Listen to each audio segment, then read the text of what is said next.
बिस्मिल्लाहिर्रहमानिर्रहीम। अस्सलाम वालेकुम वरहमतुल्लाहि वबरकातुहू। सुनो न्यूज़ एचटी में आपका मेज़बान डॉक्टर मरियाज़ अब्बासी आपकी खिदमत में हाज़िर है।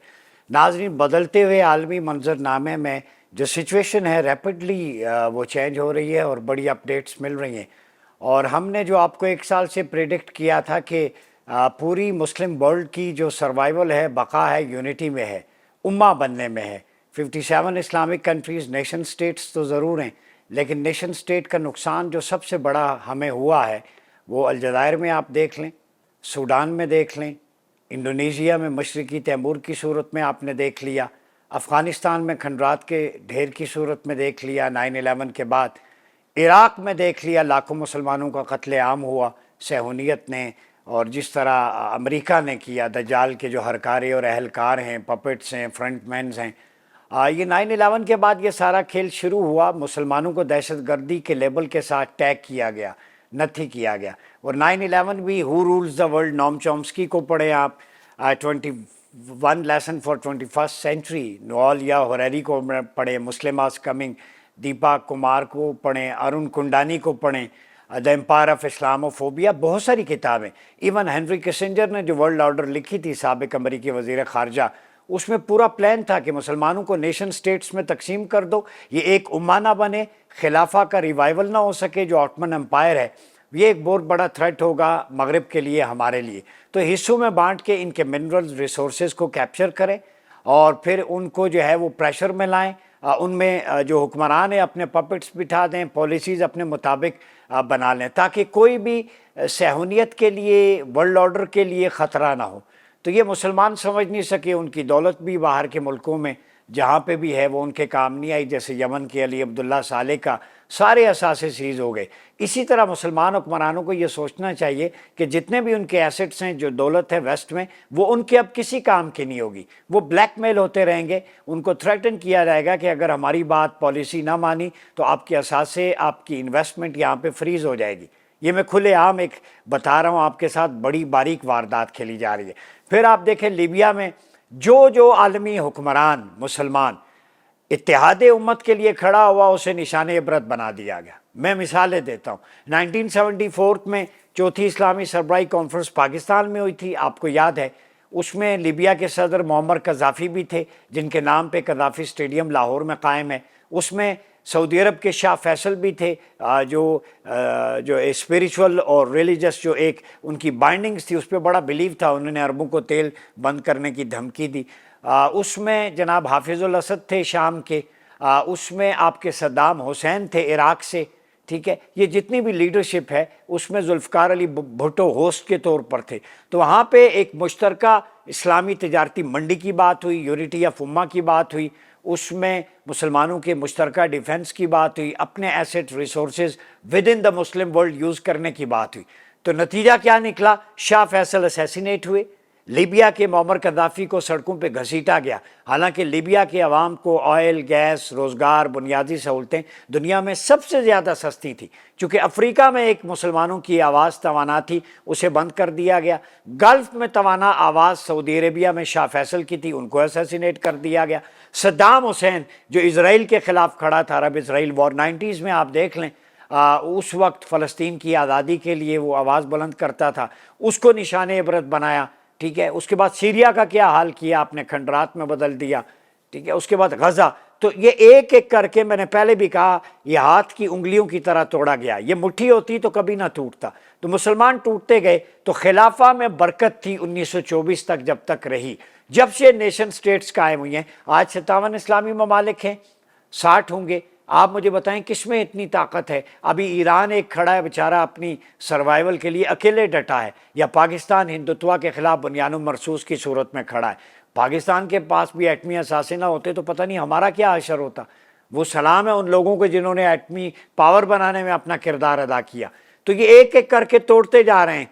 तुर्किया, पाकिस्तान और ईरान, अब इनके गिर्द घेरा तंग किया जा रहा है। हर वो मुल्क जिसके पास एटमी इंस्टॉलेशंस हैं, जो मगरिब को खटकता है, अमेरिका, इसराइल को, जर्मनी को, फ्रांस को, बरतानिया को, ये 5-6 बदमस्त हाथी हैं। चूँकि बरतानिया का मैं इसलिए नाम लेता हूँ, कश्मीर और फ़लस्तीन का फितना इसी ने खड़ा किया है। यहूदी पूरी दुनिया से लेके फ़लस्तीन में आबाद करवाए 48 में, आपको पता है दूसरी पहली जंग अजीम के बाद से ये शुरू हो गया था। उसके बाद बाल्फोर डिक्लेरेशन की तरफ आप आएँ तो वो भी एक साजिश थी मुसलमानों के ख़िलाफ़। तो कश्मीर का कज़िया भी नामुकम्मल छोड़ के वो चला गया, जिसके वजह से पाकिस्तान पे एक प्रेशर जो है वो क्रिएट करना था। तो ये बदी के 5 उनसर हैं: अमेरिका, बरतानिया, इज़राइल, जर्मनी, फ्रांस और भारत, बल्कि 6 कहूँगा। ये 6 जो है सतून हैं, दज्जाल के फ्रंट मैन हैं। ये इस वक्त दरपे है आलम इस्लाम के। अब तुर्किया ईरान के पीछे पड़े हैं। तेहरान को उन्होंने कहा है कि हम मादल्ला जहन्नुम बना देंगे, हालांकि तल अबीब आधा जहन्नुम का नक्शा पेश कर रहा है। हेल फायर जो है उनका सारा कुछ बेड़ा गर्क हो गया, आयरन डोम तबाह हो गया, 4th लेयर से आगे चले गए। तो अब उन्हें पता है कि जो चैलेंज करेगा सेहुनिज़म को, अल्ट्रा नेशनलिज्म को, वो उसको ख़त्म करना है। और बैकग्राउंड क्या है, वो हैकल सुलेमानी है। वो वहाँ पे उन्होंने जो एक तामीर करना है ग्रेटर इसराइल की तरफ, इराक़ का कुछ हिस्सा, सीरिया को, लबनान, जॉर्डन को कैप्चर करके, सऊदी अरब का शुमाली इलाका, तुर्किया का एक हिस्सा। तो ये ग्रेटर इसराइल की तरफ जाने चाह रहे हैं। मसीह दज्जाल जो उनके नज़दीक उनका मसीहा है वो आएगा, तो उसको वेलकम करने के लिए तो मुसलमान होश के नाखुन लें। वो अपने मसीहा उनके जो हैं वो सैयदना इमाम महदी अलैहिस्सलाम हैं और सैयदना ईसा अलैहिस्सलाम जो हुजूर के उम्मती की हैसियत से आएंगे आखिर में। तो हमें उसकी तैयारी पकड़नी चाहिए। तो इस वक्त है जोड़ने का। मैं उन तमाम हलकों से जो सोशल मीडिया पे हैं, जो सेक्टेरियन गुफ्तगू करते हैं सऊदी अरब के ख़िलाफ़, कुछ ईरान के ख़िलाफ़, भाई ये सेक्टेरियन गुफ्तगू करेंगे तो हलाकू ख़ान और चंगेज़ ख़ान ने बगदाद को इसीलिए तय किया था कि मुनाज़राना फ़िज़ा थी, इंटरनल डिबेट्स आपस में इस जंगो जदल को बंद कर दें। ये वॉरफेयर बड़ा, cyber warfare, mental warfare, fake news propagation, तो अपने असल दुश्मन को समझें। तुम्हारा दुश्मन असल में सहूनियत है, तुम्हारा दुश्मन जो है वो आलमी साम्राज्य, तागूती, इस्तेमारी, ये 3 ताकतें हैं, इंपीरियल फोर्सेस जो हैं, जो गासिब हैं। हिस्ट्री उठा के देख लें, कभी मुसलमान ने खुद से जंग नहीं की। पहली जंग अजीम मुसलमानों ने नहीं शुरू की, ना ही लड़े। दूसरी जंग अजीम मुसलमानों ने हिरोशिमा नागासाकी को तबाह नहीं किया, ठीक है। 9/11 मुसलमानों ने नहीं किया, वो इजराइल जो है था उसकी इन्वॉल्वमेंट थी। वो who rules the world, Noam Chomsky सबसे बड़ा तमाचा उसने अमेरिकन को मारा है। अमेरिकन के अपने राइटर ने बांधा पहुंचा। वो असल में ये था कि मुसलमानों को टैग करें टेररिज्म के साथ, और उसके बाद जिहाद की जो टर्म है टेररिज्म की अलामत बन जाए, ताकि ये रूह मॉडरेट मुस्लिम और मुस्लिम इससे दूर हो जाएं। फिर उसके बाद अल्ट्रा मॉडर्निज्म की बात हुई, मॉडरेशन की बात हुई। तो आपको अपनी बेस से फंडामेंटलिज्म से दूर किया गया। फंडामेंटलिस्ट हैं मुसलमान, जी हम फंडामेंटलिस्ट हैं। हमारी फंडामेंटलिज्म कुरान और सुन्नत है, बिल्कुल। हमारा फंडामेंटलिज्म तो सारी ह्यूमैनिटी की बात करता है। तुम किस बात की मूली हो? कुरान पूरे में देखें, वो subject of the Holi Quran is humanity. जितना ह्यूमन वैल्यूज को कुरान प्रोमोट करता है कोई नहीं करता। मैं चैलेंज से कहता हूं, ऑब्जेक्टिव्स ऑफ शरिया में सबसे पहला ऑब्जेक्टिव है sanctity and safety of human life. किस रिलीजन में है ये? इस्लाम में सबसे पहले है कि इंसानी जान की कीमत है। एक इंसान को कत्ल करना पूरी इंसानियत को कत्ल करना है। तो मुसलमान तो नाहक कभी ना तलवार उठाता है ना बंदूक उठाता है, वो तो अपने दिफा में रिटेलिएट करता है। हमारी तालीमात तो ये हैं। अब ये तो नहीं हो सकता कि तुम गजा में हमारे मुसलमानों को, बच्चों को गाजर मूली की तरह काटो, हम मस्जिद में दुआएं करते रहें। तुम ईरान पे अटैक करो तो हम दुआएं मदद और नुसरत की करते रहें। अगर सिर्फ दुआओं से, मैं पीराने उज़ाम से भी, उलमा मशाइख से भी कहता हूँ, खुदा का खौफ करें। सिर्फ मस्जिद में खिताब और उससे नहीं होता। अब यूनिटी पे बात करें, इत्तेहाद उम्मत पे। अब आप पाकिस्तानी, ईरानी, तुर्किया, सऊदी नहीं है, you are a Muslim, your enemy is one.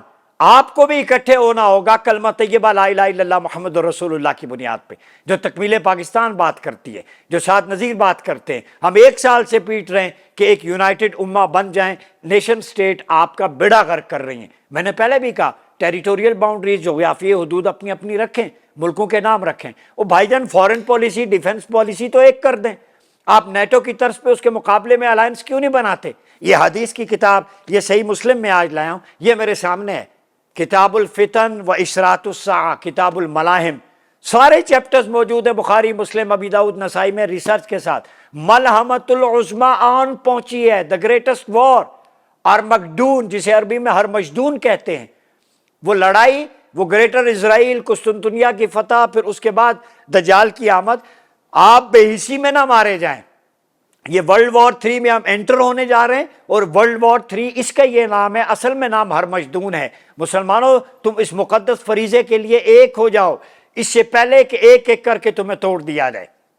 ہمارا کام ہے تمہیں باخبر رکھنا۔ میں جو حدیث بیان کرنے جا رہا ہوں یہ زینب بنت جحش رضی اللہ تعالیٰ عنہ سے مروی ہے، صحیح مسلم میں، ان نبی صلی اللہ علیہ وسلم استیقظ من نومہ، آپ صلی اللہ علیہ وسلم اپنی نیند سے بیدار ہوئے، وہو یقول، آپ فرما رہے تھے لا الہ الا اللہ، اللہ ایک ہے، اس کے سوا کوئی معبود نہیں، ویل للعرب من شر قد اقترب، کہ عرب اس شر کی وجہ سے ہلاک ہو گئے جو قریب آپ پہنچا ہے۔ یہ 1400 سال پہلے کی روایت ہے، آپ صلی اللہ علیہ وسلم نے فرمایا عرب اس شر کی وجہ سے ہلاک ہو گئے جو قریب آ پہنچا ہے، اور وہ کیا ہے؟ فتح اليوم من ردم یاجوج و ماجوج مثل هذه، آج یاجوج ماجوج کی دیوار اتنی کھل گئی ہے، سفیان نے اپنے ہاتھ سے 10 کا عدد باندھا، میں نے کہا یا رسول اللہ بیدی اشرا، قلت یا رسول اللہ انہلک وفینا الصالحون، کیا ہم ہلاک ہو جائیں گے حالانکہ ہم میں صالحین نیک لوگ بھی موجود ہوں گے؟ تو آپ صلی اللہ علیہ وسلم نے کیا فرمایا؟ قال نعم اذا اکثر الخبث، ہاں جب خبیثوں کی کثرت ہوگی، اگر کثیر تعداد میں پالیسی میکرز خبیث ہوں، حکمران مسلمان ملکوں کے اشارہ اس طرف ہے خبیث ہو جائیں، جب آبادی خبیث ہو جائے، خباثت کہاں پہ ہے؟ آج الٹرا ماڈرنزم دبئی کے اندر نہیں آ گیا؟ جس خطے میں آپ صلی اللہ علیہ وسلم نے بتوں کو گرا کر توحید کا علم بلند کیا تھا، آج وہاں پر اصنام کے وہاں پر انیگورل سیریمنیز نہیں ہوئی؟ کیا مودی کو بلا کر یو اے ای میں نہیں کی گئی؟ آج وہاں پہ الٹرا کلچرزم، آپ وہاں پہ شراب و کباب، پورا یو اے ای دبئی سب سے سیفسٹ جو ہے وہاں پہ کلچر، آپ کے سب سے پہلا آپ کی تہذیب اور ثقافت پہ حملہ ذبح کیا گیا اس کو۔ اور کیا ہوتا ہے تشخص مسخ کرنا؟ آج سعودی عربیہ میں کنسرٹ ساری چیزیں چل رہی ہیں، وہ تشخص مسخ کرنا، یہ عربوں کی ہلاکت، وہ اپنے دین سے اپنی مبادیات سے دوری ہے۔ یہ میں نہیں کہہ رہا، مجھے کوئی نہ بتائے، آپ صلی اللہ علیہ وسلم نے فرمایا تھا۔ اور اسی بے حسی میں جو ہے وہ یہ جو ہے گریٹر اسرائیل کی طرف جائیں گے، وہ سمجھتے ہیں ہم نے ٹرمپ کو تحفے تحائف وغیرہ دے دیے تو ہماری بچت ہو جائے گی۔ اور نہیں بھائی، گریٹر اسرائیل یا پھر احادیث کو آپ نے بھلا دیا ہے، نکال تو نہیں سکتے۔ تو احادیث کا مطلب ہے حضور نے ایک چیز کو آپ کو انٹیسپیٹ کیا ہے، اس کے مطابق اپنی پالیسی کو وضع کریں، اس کے مطابق اپنی پالیسی کو بنائیں، ٹھیک ہے۔ آپ صلی اللہ علیہ وسلم کی اور بہت ساری حدیث میں آپ کے سامنے رکھوں گا۔ فرمایا کہ ابراہیم بن سعد عن ابی سلمہ عن ابی ہریرہ رضی اللہ تعالی عنہ، یہ صحیح حدیث ہے، قال نبی صلی اللہ علیہ وسلم تکون فتنۃ النائم فیہا خیر من یقظان والیقظان فیہا خیر من القائم والقائم فیہا خیر من الساعی فمن وجد ملجا اذا او معاذا فلیستعذ۔ آپ صلی اللہ علیہ وسلم فرمایا کچھ فتنے ہوں گے، ان میں سونے والا بیدار سے بہتر ہوگا۔ فتنے اتنے ہوں گے کہ جاگنے والا شخص ان فتنوں میں ضرور پڑ جائے گا، اس سے بہتر ہے وہ جو سو رہا ہے، جو فتنوں میں انوالو نہیں ہوتا۔ وہ فتنے فحاشی کے ہیں، عریانی کے ہیں، ظلم کے ہیں، بدامنی کے ہیں، جور کے ہیں، ٹھیک ہے، اقتدار کی ہوس کے ہیں، لوگوں پر عرصہ حیات تنگ کرنے کے ہیں۔ ایسے زمانہ آئے گا کہ جس میں اتنے فتنے ہوں گے بارش کے قطروں کی طرح کہ اس میں سونے والا شخص جاگنے والے سے بہتر ہوگا، یعنی نیند میں بہتر ہوگا، اور بیدار کھڑے ہونے والے شخص سے بہتر ہوگا۔ جو جاگ رہا ہے بیٹھا ہوا ہے وہ اس شخص سے بہتر ہے جو کھڑا ہے، اور کھڑے ہونے والے کے لیے ایک مشکل ہے کہ وہ کہیں فتنے میں نہ پڑ جائے، اور کھڑا ہونے والا دوڑنے والے سے بہتر ہے۔ جو کھڑا ہے اپنے گھر میں اپنی جگہ پہ وہ اس سے بہتر ہے جو دوڑنے والا، جو مارکیٹ میں باہر جاتا ہے، موبائل آج کل یوز کرتا ہے، فتنے ویڈیوز غلیظ قسم کی دیکھتا ہے۔ اس سے مراد یہ ہے وہ طرح طرح کی اسلام کے خلاف ہرزہ سرائی والی چیزیں دیکھتا ہے، اس کا برین واش ہوتا ہے۔ تو برین سٹارمنگ جو آج ہو رہی ہے، اس فتنے سے آپ صلی اللہ علیہ وسلم نے 1400 سال پہلے بتا دیا تھا، ٹھیک ہے۔ پس جو شخص ان فتنوں سے پناہ کی جگہ مل جائے وہ پناہ حاصل کر لے، ان فتنوں سے پناہ کی جگہ ڈھونڈیں، یہ پہلے آپ نے خبردار کیا تھا، ٹھیک ہے۔ تو یہ جو جتنی بھی روایات ہیں میں نے آپ کے سامنے رکھی ہیں، 2 روایتیں اور بھی بہت ساری ہیں۔ اس کہنے کا مقصد یہ ہے کہ یہ جنگ 3rd ورلڈ وار میں کنورٹ ہو چکی ہے، ملحمۃ العظمیٰ گریٹسٹ وار کی طرف ہم جا رہے ہیں۔ میں اسے تیسری جنگ ہی نہیں سمجھتا۔ اب بہانہ ایران ہے، نشانہ پاکستان ہے۔ پاکستان کے ایٹمی اثاثے ہیں، میں کھل کے کہتا ہوں، پاکستان کی انٹیلیجنسیا ہے، پاکستان کی ٹاپ لیڈرشپ ہے، عسکری بالخصوص، جیسے ایران کی نشانے پہ تھی۔ بحمدی تعالیٰ we are safe and secure, لیکن ہمیں اپنی آنکھیں کان کھلے رکھنے چاہیے۔ پاکستان میں جو جاسوسی کے نیٹ ورک را، موساد اور سی آئی اے کے ایکٹیو ہیں، ان پہ بھی نظر رکھنی ہوگی۔ جو ٹارگٹ کلنگ پاکستان میں کشمیری اور سکھی رہنماؤں کی ہوتی رہی ہے، اس پہ بھی نظر رکھنی ہوگی انڈیا پہ۔ اس وقت ہندوتوا اور سیہونزم یک جان دو قالب ہیں، وہ مل کے پاکستان کو انگیج کریں گے۔ ہندوتوا کو اس لیے رکھا ہے، آر ایس ایس کو مودی کو لایا اسی لیے گیا ہے کہ پاکستان کو ادھر انگیج کرے، اور ادھر وہ اسرائیل اور سارے مل کے چڑھ دوڑے ایران پہ۔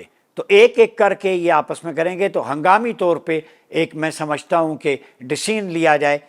میری ایک تجویز ہے تکمیل پاکستان کی طرف سے ہماری، کہ حرمین شریفین مکہ المعظمہ اور مدینہ منورہ میں ایک ہنگامی اجلاس، انٹرنیشنل کانفرنس بلائی جائے، جس میں 57 اسلامی ممالک کے سربراہ، دفاعی عسکری پالیسی کے ایکسپرٹ بھی وہاں جائیں، اور اس میں اپنی فارن پالیسی کو ریوزٹ کریں، ڈیفنس کا میکانزم بنائیں، دفاعی قوت مسلمان اپنی اناؤنس کر دیں، پھر اس کے بعد دیکھیں کیا ہوتا ہے۔ ابھی اگر آپ نے نہ کیا تو یہ پانی سر سے گزر جائے گا۔ اور خوش آئند بات ہے کہ جو تل ابیب اور حیفا میں جو کچھ ہوا ہے، ایران نے خیبر شکن اور الفتح اور شہاب دوسرے میزائلوں سے جس طرح حملے کیے، تو اسرائیلی اس کے عادی نہیں تھے۔ اب وہاں پہ وار ٹراما ہے، پوسٹ وار ٹراما یا ڈیورنگ وار ٹراما شروع ہو گیا ہے۔ ہم دیکھتے ہیں کہ لوگ عادی نہیں تھے، اور انہیں کیا، اب انہیں پتہ چلے گا کہ جنگ کیا ہوتی ہے۔ ہم نے 80,000 قربانیاں کی، ہمارے پر تم نے دہشت گردی کی جنگ مسلط کی تھی، پراکسیز۔ اب تمہیں پتہ چلے گا کہ you will have to test your own medicine. جو میڈیسن تم نے پاکستان میں یوز کی، دیگر اسلامی ممالک میں، اپنی ہی میڈیسن کا اب تم ٹیسٹ کرو، تمہیں بھی پتہ چلے تمہارے لوگوں کو کہ لاشیں اپنوں کی اٹھانا، بچوں کی، معصوموں کی، کہ کتنا کربناک، اذیتناک ہوتا ہے۔ تو یہ ہم نے کہا تھا کہ جو اللہ کی بارگاہ میں ایف آئی آر غزہ کے مسلمانوں کی درج ہوئی ہے، یہ اس کے نتائج سامنے آ رہے ہیں۔ تو 57 اسلامک اسٹیٹس، نیشن اسٹیٹس، وہ کنورٹ ہو جائے مسلم امہ میں، مسلم ورلڈ میں، اسی میں آپ کی اور ہماری بقا ہے۔ پاکستانیوں اس وقت قرآن و حدیث کی روشنی میں ایک امہ، یونٹی کو ابھاریں، اتحاد امت کو ابھاریں، یہ آپ کی سٹرنتھ ہے۔ آپ کی ویکنس پولرائزیشن اور فالٹ لائن ہے، وہ ہے فرقہ واریت۔ دشمن آپ کو پہلے بھی سعودیہ کو ایران، ایران کو سعودیہ، انہیں سمجھ آ گئی پاکستان میں یہ پراکسیز لڑتا رہتا ہے ایک دوسرے کے۔ تو آپ کی بیس لائن کلمہ طیبہ لا الہ الا اللہ محمد رسول اللہ، اس کلمے کے جھنڈے تلے ایک ہو جائیں۔ سب جھنڈوں پہ حاوی جھنڈا، سر بلند جھنڈا کلمہ طیبہ ہے۔ ایران نے بھی پکڑا ہے، پاکستان نے بھی پکڑا ہے، باقی اسلامی ممالک بھی اس پرچم کو، کلمہ طیبہ کو تھام لیں۔ ہماری تو پاکستان کی بنیاد ہی کلمہ طیبہ لا الہ الا اللہ محمد رسول اللہ۔ لا الہ الا اللہ، there is no super power except Allah. محمد رسول اللہ، our super and supreme leader is محمد رسول اللہ۔ اس سائے تلے ہو جائے، ساری فرقہ واریتیں سب خود ختم ہو جائے گا۔ نہ فلسفہ ہے، سمپل سی بات ہے۔ اللہ ہم سب کا حامی و ناصر ہو، اور کفر و طاغوت کے خلاف فتح و نصرت عطا فرمائے۔ اپنا بہت خیال رکھیے گا۔ اپنے میزبان ڈاکٹر عمر ایاز عباسی کو اجازت دیجیے۔ اللہ حافظ۔